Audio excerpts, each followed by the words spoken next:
Hi welcome back. ഇന്ന് potato കൊണ്ട് easy and ഒരു ക്രിസ്പി ഫ്രൈസാണ് ഉണ്ടാക്കാൻ വേണ്ടി പോകുന്നത്. അപ്പോൾ ഇതാ ഒരു പൊട്ടറ്റോ ഒരു വലിയൊരു പൊട്ടറ്റോ ആണ് എടുത്തിട്ടുള്ളത്. അതിനിതാ ഇതേപോലെ നീളത്തിൽ മുറിച്ചെടുക്കുന്നുണ്ട്. അപ്പോൾ ഇതാ ഒരു പൊട്ടറ്റോനെ നമ്മൾ ഇത്രയും സ്ലൈസസ് ആക്കിയിട്ട് മാറ്റിയിട്ടുണ്ട് കേട്ടോ. ഈ ഒരു വീതിക്കാണ് നമ്മൾ എടുത്തിട്ടുള്ളത്.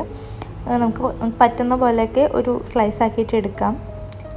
അധികം കട്ടി കൂടണ്ട, ഒരു നോർമൽ ഒരു വീതിയിലാക്കിയിട്ട് മുറിച്ചെടുക്കാൻ വേണ്ടിയിട്ട് നോക്കുക. ഇനി ഇതാ നമ്മൾ ഓരോ സ്ലൈസിനെയും ഇതുപോലെ എടുത്തിട്ട് ഇതേപോലെ 2 സ്റ്റിക്ക് എടുക്കുക. എന്നിട്ട് ആ ഒരു പൊട്ടറ്റോൻ്റെ പീസിൻ്റെ 2 സൈഡിലും ഈ ഒരു സ്റ്റിക്ക് വെച്ച് കൊടുത്തിട്ട് ആദ്യം നമ്മൾ നൈഫ് കൊണ്ട് ഇതേപോലെ ഒന്ന് മുറിച്ച് കൊടുക്കുക.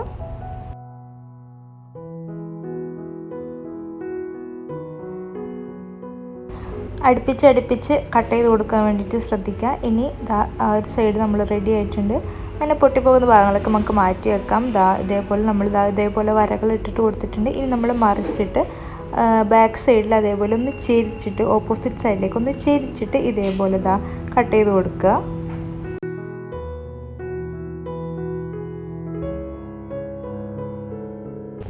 അപ്പോൾ നമുക്ക് ഇതേപോലെ പൊട്ടറ്റോ നല്ലൊരു സ്പ്രിങ് പോലെയൊക്കെ കിട്ടും. ഇങ്ങനെ ചെയ്യുമ്പോൾ നമ്മുടെ പൊട്ടറ്റോ നല്ലപോലെ നൈസാവും. നമ്മളൊരു ആ ഒരു സ്പ്രിങ് പൊട്ടറ്റൊക്കെ പോലെ 2 സൈഡും നല്ല നൈസായിട്ട് കിട്ടും. അപ്പോൾ നമ്മൾ ഫ്രൈ ചെയ്യുമ്പോൾ നല്ലപോലെ കട്ടി കുറഞ്ഞ് നമ്മൾ ആ ഒരു സ്പൈറൽ പൊട്ടാറ്റോ പോലെ നമുക്ക് ഉണ്ടാക്കാനായിട്ട് പറ്റും. അപ്പോൾ ബാക്കിയുള്ള പീസസും കൂടി ഞാനിപ്പോൾ 2 സൈഡും ഇതേപോലെ കട്ട് ചെയ്തിട്ട് എടുക്കുന്നുണ്ട്. അപ്പോൾ നമ്മുടെ ബാക്കിയുള്ള പീസസ് എല്ലാം ഞാൻ ഇതേപോലെ കട്ട് ചെയ്ത് ഒരു സ്പ്രിങ് മോഡൽ പോലെ ആക്കി എടുത്തിട്ടുണ്ട്.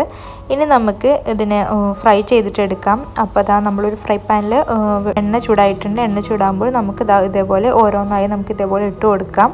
ഇനി ഇത് നമ്മൾ നല്ലപോലെ ഒന്ന് മീഡിയം ഫ്ലെയിമിലിട്ടിട്ട് ഒന്ന് 2 സൈഡും മുരിച്ചെടുക്കണം. നല്ലപോലെ വെന്ത് വരണം. അപ്പോഴേ നല്ലൊരു ക്രിസ്പി ആയിട്ട് കിട്ടുള്ളൂ.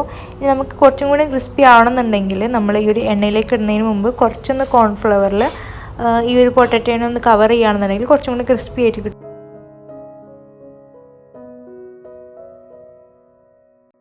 ഇനി ഇതുപോലെ ഇടയ്ക്ക് ഒന്ന് മറിച്ചിട്ട് കൊടുത്തിട്ട് 2 സൈഡും ഒന്ന് മൊരിച്ചെടുക്കുക.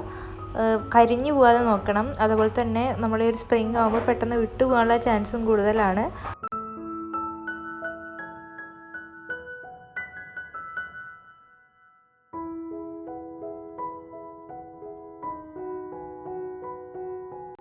അപ്പോൾ നമ്മളുടെ പൊട്ടറ്റോ ഫ്രൈ ആയി വന്നിട്ടുണ്ട്. ഇനി നമുക്ക് ഇത് ഓരോന്നായിട്ട് നമുക്ക് എണ്ണയിൽ നിന്ന് വറുത്ത് കോരാം.